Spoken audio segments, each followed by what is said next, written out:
a big part of Salafis, of these ideas, we use these words in English, but basically, for the last, century and something, these Muslim theologians in the Arab world have been asking, how do we ever become so weak? What happened to us? Why are we so backward? We used to be the center of science and power and commerce. And the answer they gave is the sort of classically Islamic answer, right? Because Islam was incredibly successful in its early centuries.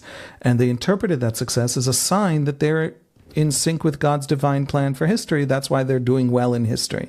And so if the last 300, 400 years Islam is falling behind, they're no longer in sync with God's plan. The problem is essentially piety. So if we become more pious, return to God, the geopolitics and the economics will sort themselves out. That's the basic underlying fundamental theory of all these groups, of the pacifist ones and of the Al-Qaedas, all of them.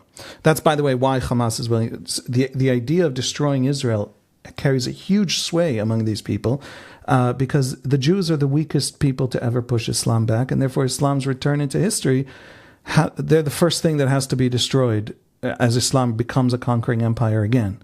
So we have to get the Jews first because the Jews are the weakest thing that ever pushed us back and the sign of Islamic weakness at its height.